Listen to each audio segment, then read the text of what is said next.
ఈరోజు మనం డిస్కస్ చేయబోయే topic practical stellar astrology rule number 24 అనమాట. దాదాపు మొత్తం 40 ప్రిన్సిపల్స్ గురించి మీనా-2 నాడీ ఆస్ట్రాలజీలో మనం మాట్లాడుతున్నాము. Already fundamentals 4 major pillars of మీనా-2 నాడీ అన్నీ డిస్కస్ చేస్తున్నాం. ఒక బర్త్ చార్ట్ మీద ఈ రూల్స్ అన్నీ ఫండమెంటల్స్ 40 రూల్స్ అప్లై చేసి కూడా అనలైజ్ చేశాను. మీరు ఆర్వీఏ తెలుగు యూట్యూబ్ ఛానల్కి వెళ్ళి ప్లేలిస్ట్ ఏరియాకి వెళ్తే మీకు అన్ని వీడియోలు లైన్గా ఉంటాయి. సో ప్రస్తుతానికి 24 ప్రిన్సిపల్ రాఘవాచారి గారు మనకి ఏమి ఇచ్చారు, ప్రతి ప్రిన్సిపల్ ఒక అద్భుతమైన ఫార్ములా అనమాట. దాన్ని మనం దశలకి, తర్వాత ప్లానెటరీ స్ట్రెంత్కి, తర్వాత హౌస్ అనాలిసిస్కి మనం విడివిడిగా అన్నిటిని కూడా సెగ్రిగేట్ చేసి ఉన్నాయి అనమాట. ఆ వీడియోలో చెప్పున్నాం. రైట్, ఇప్పుడు చూద్దాం ఈ రూల్ ఏం చెప్పారో చూద్దాం.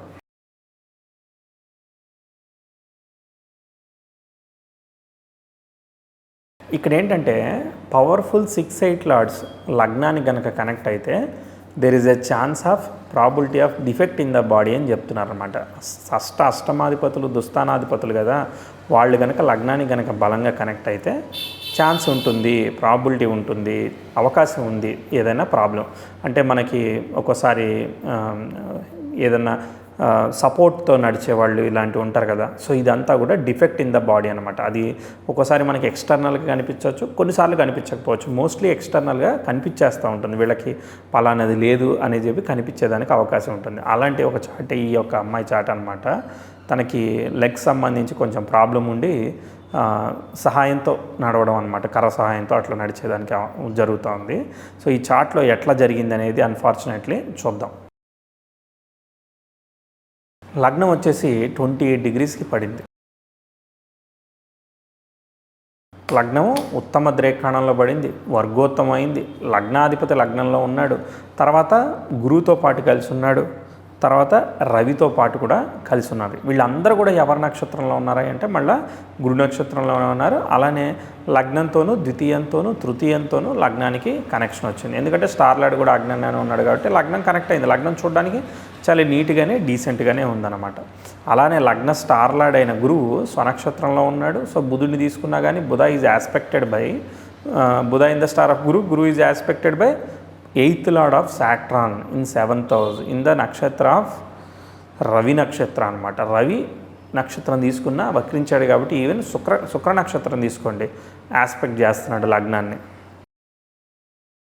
శని ఏ విధంగా 8th లార్డ్ చూస్తున్నాడు, మనకి లగ్న నక్షత్రానికి కనెక్ట్ అయిపోయాడు. నెక్స్ట్ ఏంటిది, 8th లార్డ్ కనెక్షన్ వచ్చేసింది. Next 6th lord and 11th lord అయిన మార్స్ ఈ లగ్నానికి మిథున లగ్నానికి పాపి. ఈయన కేతు నక్షత్రంలో ఉండి కేతు ద్వితీయంలో ఉంటే చూస్తున్నాడు, ఇంకా పవర్ఫుల్ కనెక్షన్ వచ్చింది. అంటే ఆయన నక్షత్రంలో ఉన్నాడు, కుజుడు కేతు నక్షత్రంలో ఉన్న, కేతు కుజ నక్షత్రంలో ఉన్న, స్వనక్షత్రంలోనే ఉన్నట్టు అనమాట. ఇంకోటి ఈ ద్వితీయంలో ఉన్న కేతు శని నక్షత్రాన్ని ఆక్యుపై చేశాడు. శని ఏమో 8th లార్డ్ సప్తమంలో ఉన్నాడు. ఈ కేతువుతో వీళ్ళు భిన్న పాదంతో వీళ్ళందరూ కూడా ఈ కేతువుని కనెక్ట్ అవ్వడం అనేది ఒక ఛాలెంజింగ్ పారామీటర్ అయిపోయింది.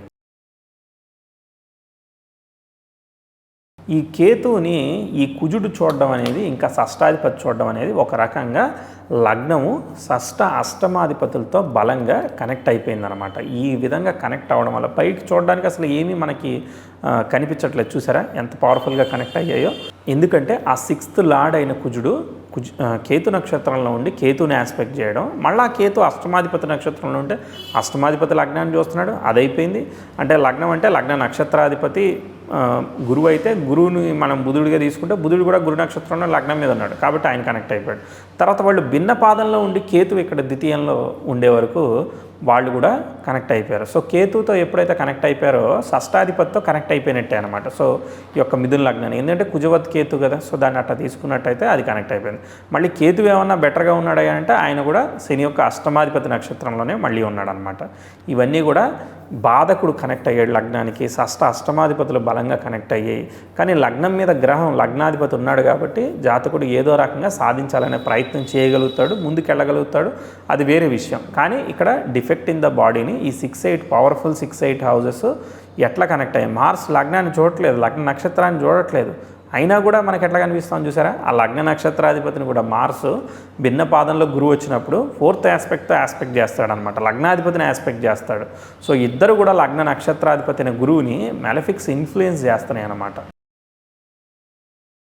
అంటే గురువు భిన్నపాదంలో వస్తే ఇటు కేతువుని కలవడం, అటు కుజుడు చేత చూడబడ్డం, తర్వాత ఇటు రాహు చేత చూడబడ్డం, అటు రవితో బుద్ధుడు కలిసినప్పుడు బుధుడు పాప అవుతాడు, సహజ పాప అయిపోతాడు. తర్వాత ఎందుకంటే బుధుడు అర్ధశుభుడు కాబట్టి అక్కడ రవితో పాటు కలిసి ఉన్నాడు, తర్వాత శనితో పాటు చేస్తున్నాడు. అంటే లగ్న నక్షత్రాధిపతి పాపగ్రహాల ఇన్ఫ్లుయెన్స్ వల్ల, అష్టమాల ఇన్ఫ్లుయెన్స్ వల్ల ఎంత స్వనక్షత్రంలో ఉన్నా కూడా పూర్తి స్థాయిలో ఆయన నిలబెట్టుకోలేకపోతున్నాడు. ఆ లగ్నం మీద ఉన్నా కూడా నిలబెట్టుకోలేకపోతున్నాడు. అంటే ఇక్కడ మనకి లగ్నం యొక్క డిగ్రీలని వాటిని కూడా కన్సిడర్ చేయరు, లగ్నాన్ని డైరెక్ట్గా తీసుకుంటారు. సో యాజ్ ఇట్ ఈస్గానే మనం మీనా టు నాడీ రూల్ అప్లై చేసామన్నమాట. లగ్న is connected to 6-8 lords powerfully, అందుకే ఇది నెగిటివ్ రిజల్ట్స్ ఇచ్చింది. అందులోనూ శని కారక ఫర్ ద లెగ్స్ కాబట్టి లెగ్స్ సంబంధించిన problem something related to polio లాగా అనమాట. సో ప్రాబ్లం వచ్చి నడవాల్సి వస్తుంది అనమాట, కర్ర సహాయంతో నడవాల్సి వస్తూ ఉన్నది. సో అన్ఫార్చునేట్లీ అండ్ ఈ ఎగ్జాంపుల్ మీకు అర్థమైంది కదా. సో ఏదైనా ఒక క్రిటికల్ సిచ్యువేషన్ ఇట్లాంటివి కనిపించినప్పుడు మీరు ఈ విధంగా ఆ లగ్నానికి దుస్థానాధిపతులు లగ్నానికి ఎలా కనెక్ట్ అయ్యారు, పవర్ఫుల్లీ ఎలా కనెక్ట్ అయ్యారు.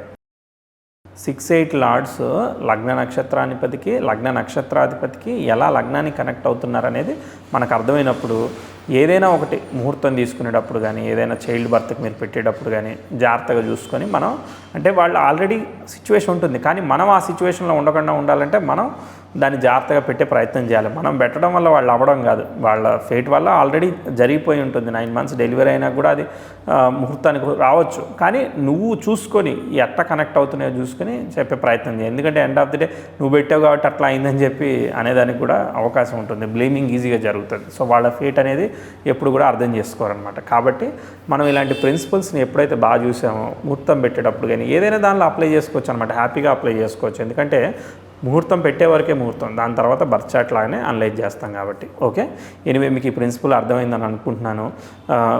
మీరు మీ దగ్గర ఇట్లాంటి చార్ట్స్ కూడా ఉంటే కూడా షేర్ చేయొచ్చు, వాటిలో కూడా మీరు చెక్ చేయొచ్చు. మనం ఒక డిస్కషన్ లాంటిది నేను ప్లాన్ చేయాలనుకుంటున్నా, చాలా రోజులు అయింది మీ అందరితో మాట్లాడి. సో ఒకసారి మాట్లాడదాం, సరదాగా డిస్కస్ చేద్దాం, క్వశ్చన్స్ అన్నిటిని కూడా ఆన్సర్ చేద్దాం. అండ్ నెక్స్ట్ వీడియోలో ఇంకో ప్రిన్సిపల్ చెప్తాను, మీ కామెంట్ చేయండి, మీ హ్యాపీనెస్ లైక్ ద్వారా షేర్ చేయండి. షార్ట్లీ ఇంకో ప్రిన్సిపల్ చెప్పుకొని మనం ఇంకో ప్రిన్సిపల్లో కలుద్దాం. Thank you.